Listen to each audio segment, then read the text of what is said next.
അസ്സലാമു അലൈക്കും വറഹ്മത്തുള്ളാഹി വബറകാതുഹു. അൽഹംദുലില്ലാഹ് വസ്സലാത്തു വസ്സലാമു അലാ അഷ്റഫി റസൂലില്ലാഹ് വഅലാ ആലിഹി വഅസ്ഹാബിഹി വഅത്ബാഇഹി ഇലാ യൗമിദ്ദീൻ. വേദിയിലെ അഭിവന്ദ്യ സാന്നിധ്യമായ നമ്മുടെയൊക്കെ അഭിമാനവും മാതൃകയുമായ ഉസ്താദ് ഡോക്ടർ ബഹാഉദ്ദീൻ മുഹമ്മദ് നദ്വി ഇവിടെ ആമുഖ ഭാഷണം നടത്തിയ ഇർഷാദ് കുഴിഞ്ഞളം, അതോടൊപ്പം ആശംസ അർപ്പിച്ച ബഹുമാന്യനായ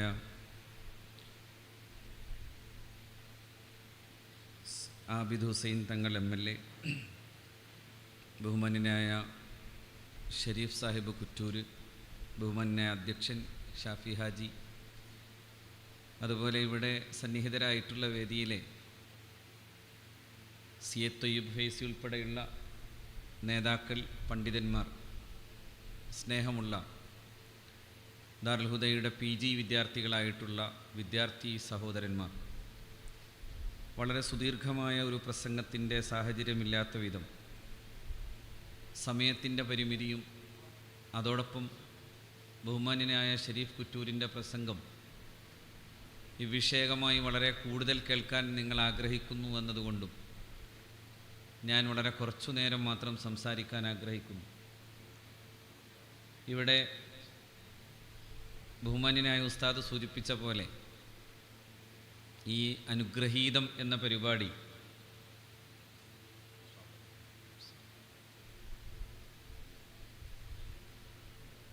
പാണക്കാട് കുടുംബത്തെ അവരുടെ ഇതപര്യന്തമുള്ള ഇടപെടലുകളെയൊക്കെ കുറിച്ച് സൂചിപ്പിക്കാനും പഠിക്കാനും അറിയാനും ഇന്നത്തെ ഒരു പുതിയ കാലത്തിൻ്റെ കാലുഷ്യങ്ങൾക്ക് മുമ്പിൽ അത് അനിവാര്യമാണെന്ന ബോധ്യത്തോടു കൂടെയാണ് ഈ ഒരു ക്യാമ്പയിൻ ദാറുൽ ഹുദയുടെ വിദ്യാർത്ഥി സംഘടന ചെയ്തു വച്ചിട്ടുള്ളത്. പാണക്കാട് കുടുംബത്തിൻ്റെ ഒരു വലിയ പ്രത്യേകതയും എനിക്ക് തോന്നുന്നത്, സത്യത്തിൽ എത്ര വലിയ വിമർശങ്ങൾ ഉണ്ടാകുന്ന നേരത്തും ആ കുടുംബത്തിൻ്റെ പ്രൗഢി കൂടുതൽ കൂടുതൽ പ്രോജ്വലമാകുന്നു എന്നതാണ്. ഒരു പന്ത് താഴേക്കിടുന്നത് പോലെയാണത്. അതുപോലെ അതിനേക്കാൾ ഉയരത്തിലേക്ക് ഇങ്ങനെ ഉയർന്നു വരുന്ന പോലെയാണ്. ആ കുടുംബത്തെ കൂടുതൽ വിമർശിക്കുന്നതോറും അതിൻ്റെ പ്രസക്തി കൂടുതൽ ശോഭമാനമായി വരുന്ന കാഴ്ചകൾ നമ്മൾ കാണുകയാണ്. മാത്രവുമല്ല, അതിലെ പ്രപിതാക്കളുടെ കുടുംബ ജീവിതത്തിൻ്റെ പാരമ്പര്യത്തെ എല്ലാം, അതിൻ്റെ രാഷ്ട്രീയ സാമൂഹിക ജീവിതത്തിൻ്റെ പാരമ്പര്യത്തെ എല്ലാം നമ്മൾ നിരന്തരം ചർച്ച ചെയ്യുമാറ് അഭ്യന്തരായ പാണക്കാട്ടെ PMSA പൂക്കോയ തങ്ങളുടെയും ഇനി മഹാനായ സയ്യിദ് മുഹമ്മദ് അലി ശിഹാബ് തങ്ങളുടെയും തൊട്ടടുത്തായി മഹാനായ സയ്യിദ് ഹൈദരലി ശിഹാബ് തങ്ങളുടെയും ഒക്കെ ഓർമ്മ ദിവസങ്ങളും കൂടി നമുക്ക് വരികയാണ്. അപ്പോൾ ഈ ചർച്ചകൾ ഈ ആകാശത്തു നിന്നും മാറുന്നില്ല. നിരന്തരമായി മലയാളി മുസ്ലിമിൻ്റെ ജീവിതത്തോട് അത് ചേർന്ന് നിൽക്കുന്നു. എന്തുകൊണ്ടാണ് എങ്ങനെയെന്ന ചോദ്യം പല രീതിയിൽ ചോദിക്കപ്പെടാറുണ്ട്. ചിലരിതിങ്ങനെ കുശുമ്പോടെ ചോദിക്കാറുണ്ട്, എന്താ പാണക്കാട്ട് മാത്രമായി അങ്ങനെ ഒന്ന് എന്ന ചോദ്യത്തിൻ്റെ ഉത്തരത്തിൽ ഒന്ന് അഹ്ലുൽ ബൈത്താണ്. അങ്ങനെയെങ്കിൽ അഹ്ലുൽ ബൈത്ത് ഇവിടെ ഉണ്ടായിരുന്നല്ലോ പലരിലും. ശരിയാണെന്ന് മാത്രമല്ല, അവർക്കും അവരുടേതായ സ്വാധീനങ്ങളുണ്ടായിരുന്നു. മഹാനായ സയ്യിദ് അബ്ദുറഹ്മാൻ ബാഫഖി തങ്ങളെക്കുറിച്ച് ഇവിടെ സൂചിപ്പിച്ചല്ലോ. മഹാനായ ഖായിദുൽ ഖൗം ഒരു കാലത്ത് കോൺഗ്രസ്സുകാരനായി ജീവിച്ച ഘട്ടത്തിലാണ് സർവേന്ത്യാ മുസ്ലിം ലീഗിൻ്റെ ഏറ്റവും പ്രഗത്ഭനായ, വളരെ പ്രതിഭാധനനായിട്ടുള്ള നേതാവ് മത്സരിക്കുന്ന ഒരു മത്സരത്തിൻ്റെ മുമ്പിൽ എതിർകക്ഷിയുടെ ഏറ്റവും പ്രഗത്ഭനായ പ്രചാരകനായി സയ്യിദ് അബ്ദുറഹ്മാൻ ബാഫഖി തങ്ങൾ നിൽക്കുന്നത്. മുസ്ലിം ലീഗ് അവതരിപ്പിച്ചിട്ടുള്ള നേതാവ് ചെറിയ ആളല്ല, ഏറ്റവും പ്രഗത്ഭനാണ്. ഇന്ത്യയുടെ കോൺസ്റ്റിറ്റ്യൂവൻ്റ് അസംബ്ലിയിൽ, നമ്മൾ ആ കോൺസ്റ്റിറ്റ്യൂവൻ്റ് അസംബ്ലിയിലെ ആ ഭരണഘടനാ സംബന്ധിയായിട്ടുള്ള ചർച്ചകൾ ഇങ്ങനെ പഠിക്കാൻ ശ്രമിച്ചാൽ അഭിനന്ദനായ പോക്കർ സാഹിബിനെ കുറിച്ച് അദ്ദേഹം നടത്തുന്ന ചർച്ചകളുടെ മർമ്മങ്ങൾ നമ്മളെ അത്ഭുതപ്പെടുത്തും. അവിടെ ഇന്ത്യയുടെ ഭരണഘടനയുടെ ഏറ്റവും പ്രധാനപ്പെട്ട ഘടകങ്ങളെക്കുറിച്ചുള്ള, പ്രത്യേകിച്ച് അതിൻ്റെ 25-ാം അനുച്ഛേദത്തെക്കുറിച്ച് അതോടൊപ്പം തന്നെ റിസർവേഷനുമായി ബന്ധപ്പെട്ട ചർച്ചകളിൽ എല്ലായിടങ്ങളിലും ഏറ്റവും നന്നായി കാര്യങ്ങൾ അവതരിപ്പിച്ചയാൾ ബി പോക്കർ സാഹിബാണ്. പോക്കർ സാഹിബ് മദ്രാസി അസംബ്ലിയിൽ എഴുന്നേറ്റ് നിൽക്കുമ്പോൾ ഒരു പിൻ ഡ്രോപ്പ് സൈലൻസ് സൃഷ്ടിക്കാൻ സാധിക്കുമായിരുന്നു എന്നാണ്. അത്രമേൽ കാതോർക്കപ്പെടുന്ന ഒരു പ്രഭാഷണമായിരുന്നു, അല്ലെങ്കിൽ ഒരു സാമാജിക അവസരമായിരുന്നു അഭിനന്ദനായ പോക്കർ സാഹിബിൻ്റെ. ആ പോക്കർ സാഹിബ് ഒരു ഭാഗത്ത് മത്സരിക്കുന്നിടത്ത് അതേ മണ്ഡലത്തിലെ അന്നത്തെ ദേശീയ മുസ്ലിങ്ങളുടെ ഭാഗത്തുള്ള ഒരു പ്രത്യേകിച്ചും ഒരു തങ്ങൾ കൂടിയാണ്, അതായത് ഖാൻ ബഹദൂർ ആറ്റക്കോയ തങ്ങൾക്ക് വേണ്ടി മത്സരത്തിൻ്റെ പ്രചാരകനായി വരികയാണ് സയ്യിദ് അബ്ദുറഹ്മാൻ ബാഫക്കി തങ്ങൾ. 937 എൻ്റെ ഓർമ്മ. 37 മദ്രാസ് അസംബ്ലിയിലേക്കുള്ള ഈ മത്സരത്തിൽ ഒരു ഭാഗത്ത് നിൽക്കുന്നത് പോക്കർ സാഹിബ്, മറുഭാഗത്ത് നിൽക്കുന്നത് ഖാൻ ബഹദൂർ ആറ്റക്കോയ തങ്ങൾ. പോക്കർ സാഹിബിന് വേണ്ടി അന്നത്തെ സർവേന്ത്യ മുസ്ലിം ലീഗിൻ്റെ ഏറ്റവും പ്രഗത്ഭരായ നേതാക്കൾ എല്ലാവരും പ്രചരണ രംഗത്തുണ്ട്. സത്താർ സെട്ടു സാഹിബുണ്ട്. പോക്കർ സാഹിബിൻ്റെ കൂടെ ഇതേ നിയമസഭയിൽ ഇതേ മദ്രാസി അസംബ്ലിയിൽ നിൽക്കാറുള്ള ഉപ്പി സാഹിബുണ്ട്. ചെറുപ്പക്കാരനാണെന്നും പറയാനാവാത്ത വിധം വിദ്യാർത്ഥിയും കൗമാരക്കാരനുമാണെങ്കിലും വളരെ ശ്രദ്ധേയനായ പ്രഭാഷകനായി അന്നു തന്നെ വളർന്ന CH മുഹമ്മദ് കോയ സാഹിബുണ്ട്.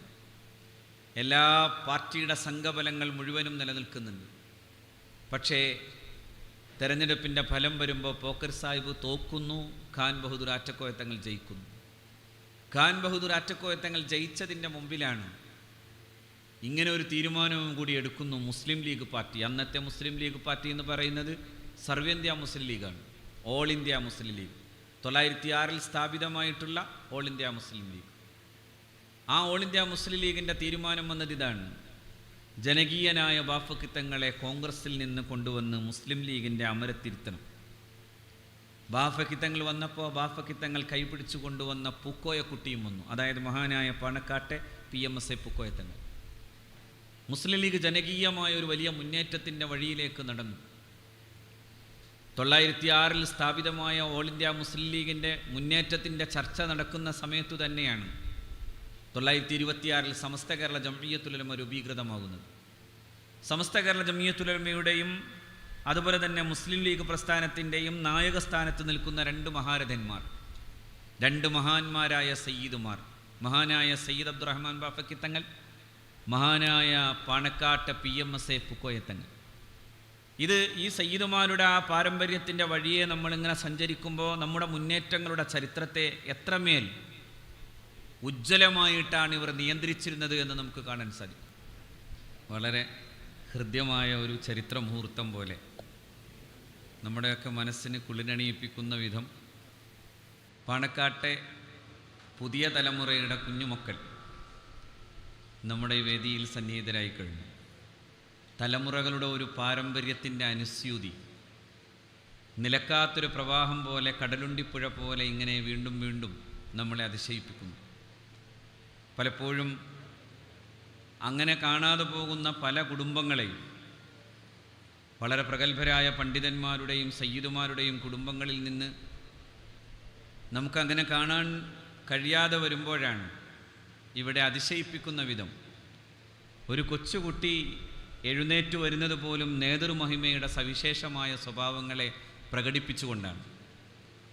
അതുകൊണ്ടൊക്കെ തന്നെയാണ് ആ കുടുംബത്തെ നോക്കി എന്താണ് ഇത്ര പ്രത്യേകത എന്ന ചോദ്യത്തിന്, ആ ചോദ്യത്തിൻ്റെ തന്നെ ഏറ്റവും മനോഹരമായ ഉത്തരമാണ് ഇവിടെ ഇരിക്കുന്ന ഈ കൗമാരപ്രായത്തിലെത്തിയിട്ടുള്ള ഈ ചെറുബാല്യങ്ങൾ എന്ന് ഞാൻ പറയാം.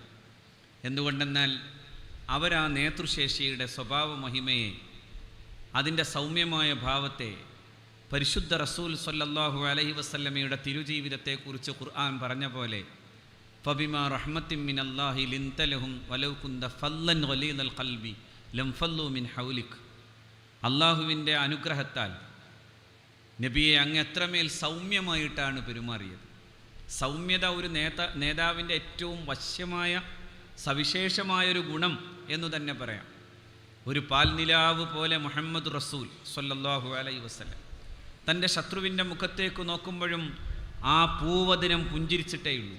അതുകൊണ്ടാണ് കെട്ടിയിടപ്പെട്ട ശത്രുവിനോടും ചോദ്യം ഇതാണ്: എന്തു തോന്നുന്നു എന്നുള്ള ചോദ്യത്തിൻ്റെ മുമ്പിൽ നിങ്ങൾക്കെന്തും എടുക്കാമല്ലോ, ഏതു പ്രതികാരത്തിനും ഞാൻ അർഹനല്ലോ എന്ന് പറയുമ്പോഴേക്കും അത്ലിഖൂ, അയാളെ വെറുതെ വിടൂ എന്ന് പറയുന്നുണ്ട് മുഹമ്മദ് മുസ്തഫ സ്വല്ലല്ലാഹു അലൈഹി വസല്ലം.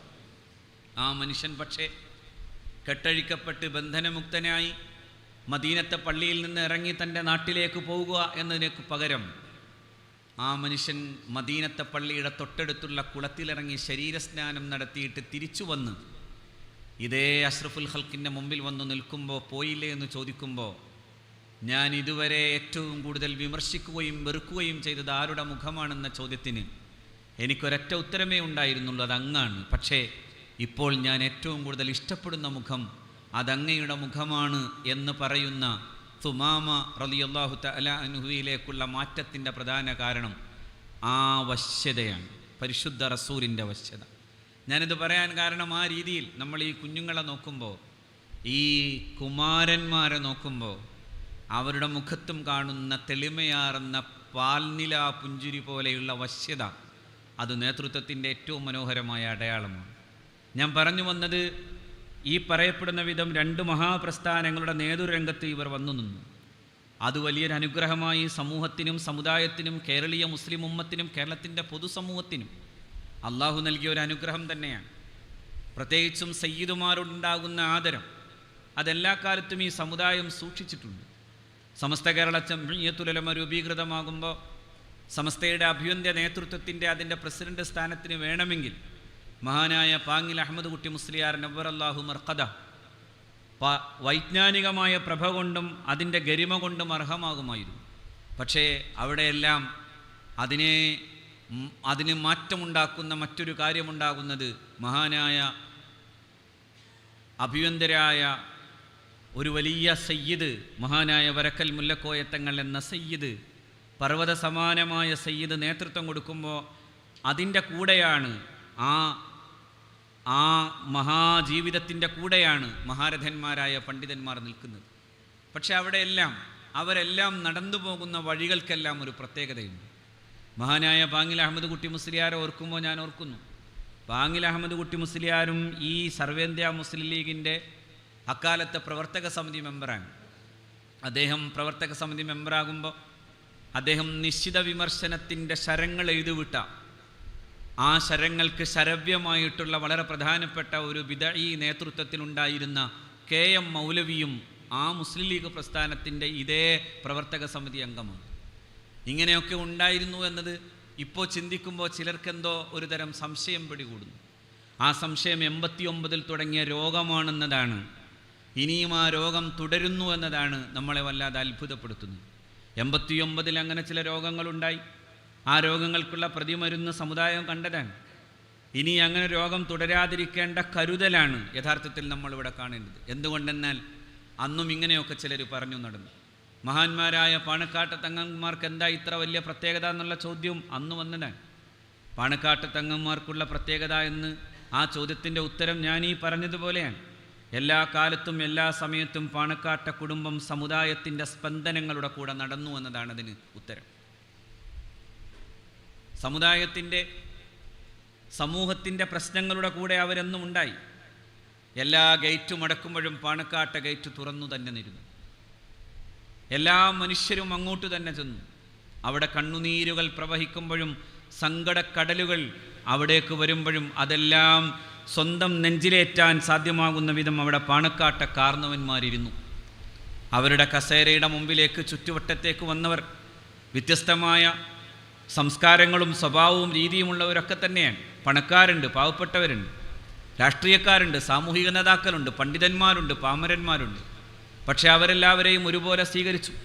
ഒരു വേള അങ്ങനെ പോലുമല്ലാതെ വലിയ പ്രഗത്ഭരായ രാഷ്ട്രീയ നേതാക്കന്മാരുമായി യോഗം ചേർന്നിരുന്ന് അതുമായുള്ള ബന്ധപ്പെട്ട തീരുമാനങ്ങൾ എടുക്കുന്നതിനിടയിൽ പാണക്കാട്ട കോലായിൽ ആരോ വന്ന് വിളിച്ചു പറയുന്ന ആർത്തനാദം പോലും കേൾക്കാൻ അവർ തയ്യാറായി. നാടിൻ്റെ രാഷ്ട്രീയ സാമൂഹിക ജീവിതത്തിൻ്റെ പ്രധാനപ്പെട്ട പ്രശ്നങ്ങൾ ചർച്ച ചെയ്യുകയാണ്. അത് ചർച്ച ചെയ്യുന്ന നേരത്ത് താഴെ കോലായിൽ നിന്നൊരു സ്ത്രീയുടെ ആർത്തനാദം കേൾക്കുന്നു. ആ ആർത്തനാദം കേൾക്കുമ്പോഴേ മഹാനായ സയ്യിദ് മുഹമ്മദ് അലി ശിഹാബ് തങ്ങൾ തൻ്റെ പരിചാരകൻ എന്ന് തന്നെ പറയാനാവില്ല, ചില സമയത്തൊക്കെ ഞാൻ തന്നെ അത്ഭുതപ്പെട്ടു പോയിട്ടുണ്ട്. അവിടെ വരുന്ന വലിയ പ്രമാണിമാരുടെ കയ്യിൽ നിന്ന് ഫോൺ മാറ്റി വച്ചിട്ട് കോയമോന് ഇതൊന്നും പറയൂല, നിങ്ങളിങ്ങനെ ഫോൺ ചെയ്തിട്ട് പോയാൽ കാശ് കൊടുക്കേണ്ടി വരുന്നത് നമ്മളാണെന്ന് പറഞ്ഞ് അലവയാക്കേണ്ടത്. അത്ര വലിയ തണ്ടേടമുണ്ടായിരുന്ന അലവയാക്ക. അതായത് പാണക്കാട്ടെ മഹാനായ സയ്യിദ് മുഹമ്മദ് അലി ശിഹാബ് തങ്ങളെയും തൻ്റെ സ്നേഹാധികാരം കൊണ്ട് ആജ്ഞാപിക്കാൻ സാധിക്കുന്ന അധികാരമുണ്ടായിരുന്ന മഹാനായ അലവിയാക്ക. ആ അലവിയാക്കാനെ വിളിച്ചിട്ട് ചോദിക്കാൻ, അലവിയെ അവിടെ ആരാണ് കരയുന്നത് എന്ന ചോദ്യം. അപ്പോൾ പറയുന്നത് എന്താ, UDFൻ്റെ ലൈസൻ കമ്മിറ്റിയിലെ പ്രഗത്ഭരായ നേതാക്കളെല്ലാം കണ്ണു തുറിച്ചു നോക്കുമ്പോൾ അവിടെ കേട്ട ഉത്തരം ഇതാണ്. ആ സ്ത്രീ വന്ന് പറയുന്നത് തൻ്റെ പശുവിന് പാല് കറക്കുന്നില്ല എന്നാണ്. കേട്ടവർക്ക് ചിരിക്കാൻ അതിനേക്കാൾ വലിയ തമാശ എന്താ? ഇവിടെ വലിയ ചർച്ചയാണ്. ഏതൊക്കെ സ്ഥാനാർത്ഥിനെ നിർണ്ണയിക്കണം, അല്ലെങ്കിൽ എന്തൊക്കെ പങ്കിട്ടെടുക്കണം എന്നതിനെക്കുറിച്ചൊക്കെയുള്ള ചർച്ച നടക്കാൻ.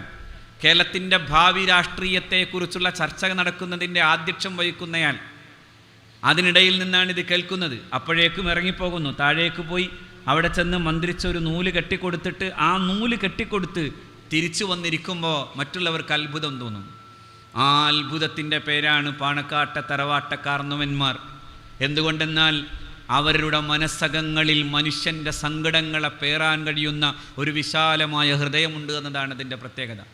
അതുകൊണ്ടാണ് ഫറസ്ദഖ് പാടിയിലെ മഹാനായ സൈനുൽ ആബിദീൻ റളിയല്ലാഹു തആല അൻഹു എന്ന പരിശുദ്ധ പ്രവാചക കുടുംബത്തിലെ മഹാനായ സയ്യിദുന അലി ഇബ്നു ഹുസൈൻ ഇബ്നു അലി റളിയല്ലാഹു തആല അൻഹു എന്ന് പറയുന്ന പരിശുദ്ധ റസൂൽ സല്ലല്ലാഹു അലൈഹി വസല്ലമയുടെ ദൗഹിത്രൻ്റെ മകൻ, ആ പരിശുദ്ധ റസൂൽ സല്ലല്ലാഹു അലൈഹി വസല്ലമയുടെ ദൗഹിത്രൻ സയ്യിദുന ഹുസൈൻ റളിയല്ലാഹു തആല അൻഹുവിൻ്റെ മകൻ മഹാനായ സൈനുൽ ആബിദ്. ആ സൈനുൽ ആബിദീൻ എന്നവരെ കുറിച്ച് പറയുമ്പോഴാണ് ഫറസ്ദഖ് പറഞ്ഞു, ഹമ്മാലു അസ്ഖാലി അഖ്വാം, ഹമ്മാലു അസ്ഖാലി അഖ്വാം. മനുഷ്യൻ്റെ ഹൃദയഭാരങ്ങളെ സ്വന്തം ഭാരമായി കണ്ടുകൊണ്ട് ഏറ്റുന്നവർ. അങ്ങനെ ഏറ്റുക എന്നത് വളരെ പ്രധാനപ്പെട്ട കാര്യമാണ്. നോ എന്ന് പറയാൻ പോലും കഴിയാത്തവർ. മാ ഖാല ലാ ഖത്തു ഇല്ലാ ഫീ തശഹുദിഹി, അഷ്ഹദു അല്ലാ ഇലാഹ ഇല്ലല്ലാഹ് എന്ന് പറയുന്ന പരിശുദ്ധ വചനത്തിലല്ലാതെ ലാ എന്നവർ പറഞ്ഞിട്ടില്ല. എങ്ങാനും തശഹുദില്ലായിരുന്നുവെങ്കിൽ ലൗല തശഹുദു, അങ്ങനെ എങ്ങാനും അഷ്ഹദു അല്ലാ ഇലാഹ ഇല്ലല്ലാഹ് എന്ന് പറയേണ്ടി വരുമായിരുന്നില്ല എങ്കിൽ അങ്ങനെ പറയേണ്ടി വരാത്ത ലാ മാറ്റിയിട്ടെങ്ങാനും അദ്ദേഹത്തിൻ്റെ ലാ നഅം എന്നായി പോകുമായിരുന്നു. കാന ലാമുഹു നഅം, അദ്ദേഹത്തിൻ്റെ ലാ, അദ്ദേഹത്തിൻ്റെ നിഷേധവാക്യം അങ്ങനൊന്നില്ലാതെ നഅം എന്ന് തന്നെ ആയി പോകുമായിരുന്നു എന്ന് ഫറസ്ദഖ് മഹാനായ സൈനുൽ ആബിദീൻ എന്നവരെ കുറിച്ച് പറഞ്ഞ പോലെയാണ്. ഇവിടെ ലാ എന്നൊന്നും പറയാൻ കഴിയാത്ത വിധം എല്ലാവരെയും സ്വീകരിച്ചു, എല്ലാവർക്കും വേണ്ടി ജീവിച്ചു. അതുകൊണ്ടാണ് അവരെക്കുറിച്ച് പറഞ്ഞ, അവരെക്കുറിച്ചുള്ള ആധുനിക കാലഘട്ടത്തിൻ്റെ ചരിത്രം പറഞ്ഞ മുള്ളർ, റോളൻ ഇ മുള്ളർ, മില്ലർ അദ്ദേഹം തന്നെ പറഞ്ഞൊരു കാര്യം ഇതാണ്: പാണക്കാട്ടെ തങ്ങന്മാർ, the respect afforded to the Panakkad Tangals by Mappilas is akin to the reverence shown to saints. പുണ്യാളന്മാരോട് ചെയ്യുന്ന പോലെയുള്ള ആദരം, ആ ആദരമാണ് പാണക്കാട്ടെ തങ്ങന്മാരോട് ആ ജനത കാട്ടിയതെന്ന് മാത്രമല്ല, their presence ensures the continuity and cohesion. അതുവഴി their presence ensures the continuity, എന്തിൻ്റെയും അനുസ്യൂതി എന്ന് പറയുന്നത് നിലനിന്നത് ഈ വലിയ മനുഷ്യന്മാരുടെ സാന്നിധ്യം കൊണ്ടാണ്. ഒപ്പം തന്നെ കോയിഷൻ, അവർക്കൊരു വലിയ ഭദ്രമായൊരു ഉറപ്പ് കിട്ടിയിരുന്നു. പാണക്കാട്ടെ തങ്ങൾ ഉദ്ഘാടനം ചെയ്താൽ, പാണക്കാട്ടെ തങ്ങൾ ദ്വാരുന്നാൽ, അപ്പോൾ അതിൻ്റെ ഒരു മാനസികമായൊരു സ്വാസ്ഥ്യം, സമാധാനം അവരനുഭവിച്ചിരുന്നു. ആ കോയിഷൻ അനുഭവിച്ചു എന്ന് പറയുന്നത് ആരാ? ഈ നാടിൻ്റെ ചരിത്രത്തെ, കുറേ കാലങ്ങളായി നാടിൻ്റെ സ്വാതന്ത്ര്യത്തിൻ്റെയും ശേഷവുമുള്ള കാലത്തിൻ്റെ ചരിത്രത്തെ ഈ നാട് ഭരിച്ചവൻ്റെ പ്രതിനിധി എന്ന നിലയിൽ തന്നെ നിന്ന് മില്ലർ പറയുമ്പോൾ, ഈ നാട്ടിലെ ഏറ്റവും പ്രഗത്ഭരായ നേതാക്കളും സ്വാധീന ശക്തിയുള്ള നേതാക്കളുമായി ഇവരെക്കുറിച്ച് പറയുമ്പോൾ നമ്മൾ മനസ്സിലാക്കേണ്ട കാര്യം, ആ രീതിയിൽ ഒരു ജനതയെ, ആ ജനതയുടെ ജീവിതത്തെ, ആ ജനതയുടെ വേദനകളെ എല്ലാത്തിനെയും തിരിച്ചറിയാൻ അവർക്ക് സാധിക്കുന്നു. എത്രയോ രാത്രികൾ അവർ ഉറക്കൊഴിഞ്ഞ് ഈ സമൂഹത്തിൻ്റെ വേദനകളുടെ കൂടെ ഇരിക്കുന്നു. അഭിനന്ദനായ ഉസ്താദിൻ്റെ കൂടെ ഞാൻ ഭീംപൂരിൽ ദാറുൽ ഹുദ ഇസ്ലാമിക് യൂണിവേഴ്സിറ്റിയുടെ ഓഫ് ക്യാമ്പസിൻ്റെ തറക്കല്ലിടാൻ പോകുമ്പോൾ, അന്ന് മലയാളം അറിയുന്ന ഒരു ബംഗാളി സുഹൃത്ത്, ആ സുഹൃത്തിൻ്റെ പേര് ഉസ്താദിനും അറിയാം, എനിക്കും അറിയാം. അദ്ദേഹം പക്ഷേ ഒരു സമയത്ത് അദ്ദേഹം പറഞ്ഞത് ഞാൻ ഇപ്പോഴും ഓർക്കുന്നുണ്ട്. അതിതാണ്: ഞങ്ങളുടെ നാട്ടിലും തങ്ങന്മാരുണ്ട്, പക്ഷേ അവരുടെ വീട്ടിലൊന്നും നമുക്ക് പോകാൻ കഴിയില്ല. ഞങ്ങളുടെ നാട്ടിലും തങ്ങന്മാരുണ്ട്. ആ സമയത്ത് നമ്മുടെ കൂടെ മഹാനായ സയ്യിദ് ഹൈദർലി ശിഹാബ് തങ്ങളുണ്ട്, അഭിയന്തനായ ആറ്റപ്പു, മഹാനായ ചെർശ്ശേരി ഉസ്താദുണ്ട്, നവ്വർ അല്ലാഹു മറാഖിദഹും, അവരുടെ കൂടെയാണ്. വന്ദ്യരായ ഉസ്താദുമുണ്ട് കൂടെ, ഇവരെല്ലാവരുമുണ്ട്. പക്ഷെ ഞാൻ ആ കേട്ടത് ഞാനിങ്ങനെ വല്ലാതെ ആലോചിച്ചു പോയി. ഞങ്ങളുടെ നാട്ടിൽ തങ്ങന്മാരും പണ്ഡിതന്മാരുമുണ്ട്, പക്ഷേ അവരൊന്നും അവരുടെ വീടിൻ്റെ വാതിലുകൾ തുറന്നു തരാറില്ല ഞങ്ങളുടെ കണ്ണുനീരുകൾക്ക് മുമ്പിലെന്ന് പറയുമ്പോൾ 12 മണിക്കും ചൊവ്വാഴ്ച ഒരു ദിവസമാണ് പാണക്കാട്ട് ആളുകൾ കൂടുതലായി വരുന്ന ഒരു ദിവസം. സ്വന്തം വീട്ടിൽ അവനവൻ്റെ കുടുംബത്തിലെ മക്കളോട് സംസാരിക്കാൻ പോലും സമയമില്ലാതെ ഒരു അതിഥിയെപ്പോലെ ആതിഥേയനിരിക്കുന്ന ഒരു തറവാടിൻ്റെ പേരാണ് പാണക്കാട്ടെ തറവാട്. അതിഥിയെപ്പോലെയാണവർ.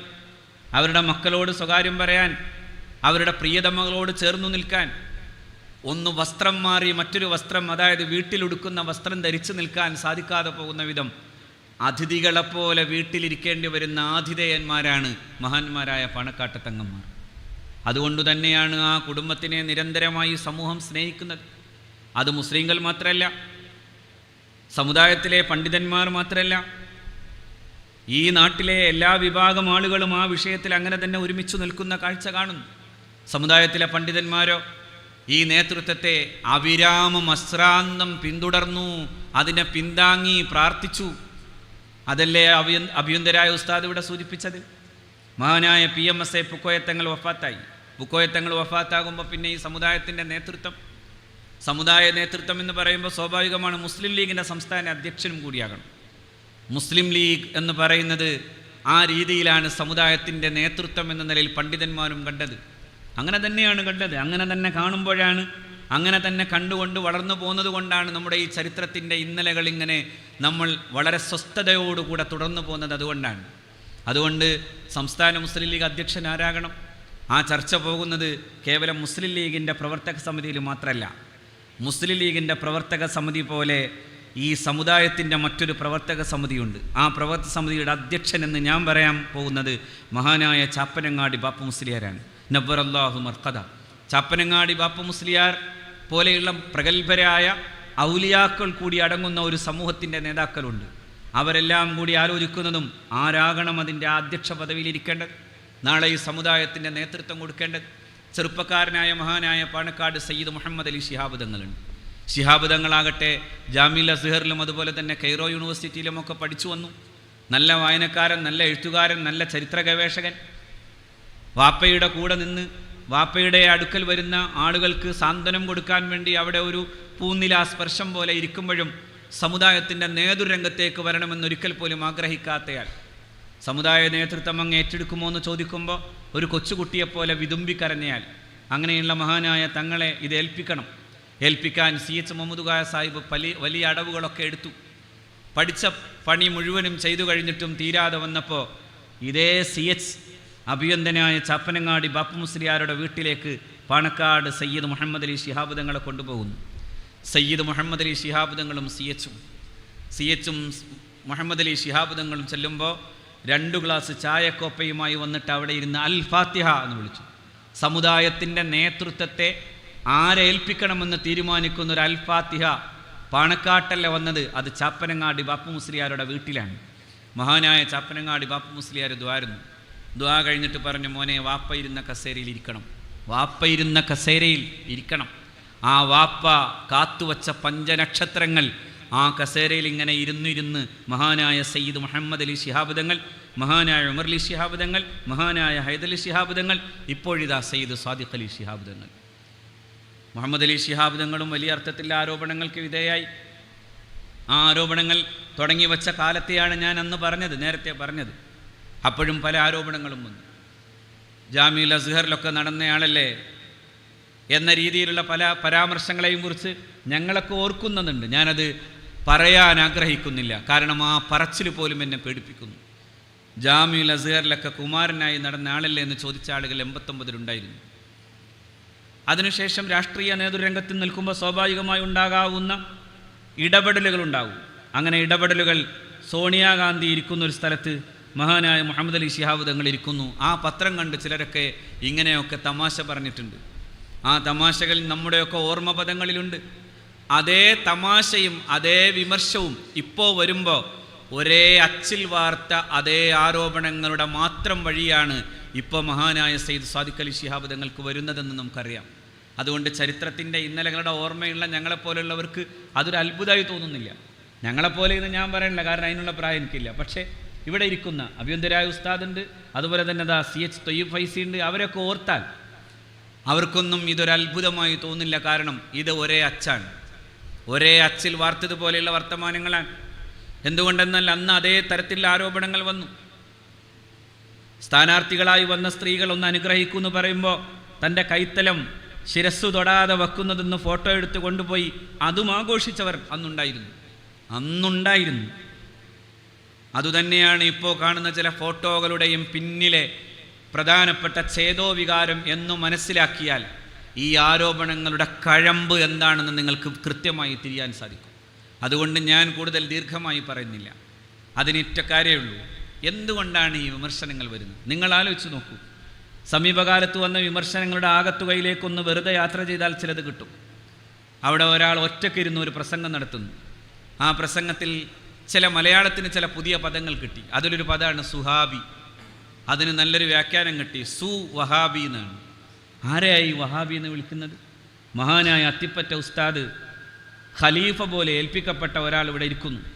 അവിടെ നിന്ന് തുടങ്ങണം സുഹാബി എന്ന പ്രയോഗമെങ്കിൽ നിങ്ങൾ ആലോചിച്ച് നോക്കൂ. അഹ്ലുസുന്നത്തി വൽ ജമാഅത്തിൻ്റെ 50 ആണ്ട് പിന്നോട്ട് ജീവിച്ചാൽ ആ 50 ആണ്ട് കൊല്ലത്തെ സമസ്തയുടെ പാരമ്പര്യത്തെക്കുറിച്ച് പറയാൻ കഴിയുന്ന ഒരാൾ അഭിയന്തനായ ബഹാവുദ്ദീൻ ഉസ്താദ് ഇവിടെ ഇരിക്കുന്നു. ആരെ നോക്കിയാണ് നമ്മൾ സുഹാബി എന്ന് വിളിക്കേണ്ടത്? ഞാൻ ഈ പറയപ്പെട്ട പലരും കൂടിയിരിക്കുന്ന അങ്ങനൊരു യാത്ര പലസ്തീനിലേക്ക് നടത്തിയപ്പോൾ ജാമിഉൽ അസ്ഹറിൻ്റെ ചാരയുള്ള മഹാനായ സയ്യിദ് ഹുസൈൻ റളിയല്ലാഹു തആല അൻഹുവിൻ്റെ ശിരസ്സുള്ള ആ മഖ്ബറയിൽ അവിടെ സിയാറത്ത് കഴിഞ്ഞ് തിരിച്ചു പോരുമ്പോൾ എല്ലാവരും വണ്ടിയിൽ കയറി, പക്ഷെ ഒരാൾ മാത്രം ബാക്കി. അവസാനം തിരിച്ചന്വേഷണത്തിനായി എന്നെ നിയോഗിക്കപ്പെട്ടപ്പോൾ ഞാൻ പോയി അന്വേഷിച്ചു. മഹാനായ സാദിഖ് അലി ശിഹാബ് തങ്ങൾ ടോയ്ലറ്റിലോ മറ്റോ പോയിട്ടെങ്ങാനും സമയം വൈകിയതായിരിക്കുമെന്ന് ആലോചിക്കുമ്പോൾ അനന്തമായി എവിടെയൊക്കെ ദൃഷ്ടി പായിച്ചുകൊണ്ട് തൻ്റെ പ്രപിതാവിൻ്റെ ശിരസിൻ്റെ അടുക്കൽ തൻ്റെ തല ചായ്ച്ച് ഏതോ ഓർമ്മകളിലേക്ക് മുഴുകിപ്പോയ പോലെ മഹാനായ സാദിഖ് അലി ശിഹാബ് തങ്ങളെ കാണുമ്പോൾ ഞാനൊന്ന് മുരടനക്കി ഒന്ന് ശബ്ദം പുറപ്പെടുവിപ്പിച്ചപ്പോൾ എഴുന്നേറ്റിട്ട് എല്ലാവരും പോയോ എന്ന് ചോദിച്ച സാദിഖ് അലി ശിഹാബ് തങ്ങളെ നമ്മളവിടെ കാണുന്നു. ഇവിടെ ചില ആളുകൾ സുഹാബി എന്ന് വിളിക്കുന്നത് ആരെക്കുറിച്ചാണ് എന്ന് ഞാൻ ആലോചിച്ചു പോകാൻ. എന്നിട്ട് ആ സുഹാബിയത്തിനും അതിന് ഉദാഹരണം പറഞ്ഞിതാണ്. ജാമിയയിൽ നിന്നും ദാറുൽ ഹുദയിൽ നിന്നും ജാമിഉൽ അസ്ഹറിലേക്ക് പോകുന്നു, അത് സുഹാബിയത്താണ്. ഞാൻ ഈ കുട്ടികളോട് ചിന്തിക്കാൻ വേണ്ടി പറയാം, ആരാർക്കു നേരെയാണ്? അവരും പോകുന്നുണ്ട്. ജാമിഉൽ അസ്ഹറിലേക്ക് പോയതിൽ ആരും പുത്തിരിയൊന്നുമില്ല, എല്ലാവരും പോകുന്നുണ്ട്. നമ്മളതിന് കുറ്റം പറയാനല്ല. പക്ഷേ അങ്ങനെ കുറ്റം പറയുന്നതിൻ്റെ ആകപ്പാടെ ഒറ്റ കുന്തമുന തിരിച്ചു വെക്കുന്നത് ഈ ദാറുൽ ഹുദക്കു നേരെയും ജാമിഅ നൂരിയക്കു നേരെയൊക്കും ആകുമ്പോൾ ആരെ തകർക്കാനാണ് പണിയെടുക്കുന്നത്? ദാറുൽ ഹുദയും ജാമിഅ നൂരിയയും ഒക്കെ ഈ ഉമ്മത്തിന് സമസ്ത കേരള ജംഇയ്യത്തുൽ ഉലമയുടെ സുന്നി മഹല്ല് ഫെഡറേഷൻ്റെ സമസ്തയുടെ പ്രവർത്തനത്തിൻ്റെ അവിഭാജ്യമായ ഘടകമല്ലേ? മഹാനായ പൂക്കോയ തങ്ങളുടെ, ബാഫക്കി തങ്ങളുടെ, മഹാനായ ശംസുൽ ഉലമയുടെ, കണ്ണിയത്ത് ഉസ്താദിൻ്റെ, ഖുത്തുബി മുഹമ്മദ് മുസ്ലിയാരുടെ, നബ്ബർ അല്ലാഹു മറാഖിദഹും അവരുടെയൊക്കെ വലിയ അർത്ഥത്തിലുള്ള പ്രയത്നത്തിൻ്റെ ഭാഗമായി ഉണ്ടായതല്ലേ ജാമിഅ നൂരിയ അറബിയ? അവരെല്ലാം സത്യത്തിൽ ഈ കൊടിയൊക്കെ പിടിച്ചു പോകുന്നവരല്ലേ? ഇവിടെ പറഞ്ഞല്ലോ CH ഐദ്രോസ് മുസ്ലിയാർ, മഹാനായ KT മാനു മുസ്ലിയാർ സ്വന്തം ആത്മകഥയെ പ്രകാശനം ചെയ്തുകൊണ്ട് പറഞ്ഞതു തന്നെ എന്താ? ബാക്കിയാത്തിൽ നിന്ന് ഞാൻ മുസ്ലിം ലീഗിൻ്റെ സമ്മേളനത്തിൻ്റെ സ്വാഗത പ്രഭാഷകനാകാൻ വേണ്ടി വന്നിട്ടുണ്ടെന്നാണ്. നമ്മൾ അനുഭവിച്ചു പോകുന്ന ചില യാഥാർത്ഥ്യങ്ങൾക്കു നേരെ കണ്ണടക്കുന്നത് എങ്ങനെ? അതുകൊണ്ട് പാണക്കാട്ട കുടുംബം ഒരു നിലാവായി ഉദിച്ചു തന്നെ നിൽക്കുന്നുണ്ട്.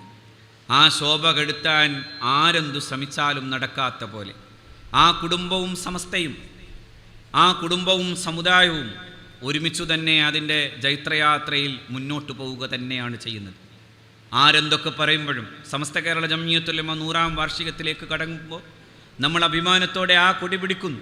ആ കൊടി ഇടനെഞ്ചിലെ സ്പന്ദനം അവസാനിക്കാത്ത സമയം വരെയും ആ അവസാനിച്ചു തീരുന്ന നേരം വരെയും നമ്മൾ ആ പരിശുദ്ധമായ കൊടി പിടിച്ചുകൊണ്ട് തന്നെ ഇരിക്കും. അതിലാർക്കും സംശയം വേണ്ട. ആരെന്ത് പേരിട്ടാലും സമസ്തയെന്ന് പറയുന്ന മഹിത പ്രസ്ഥാനത്തിൻ്റെ കൂടെ ഉണ്ടാവും.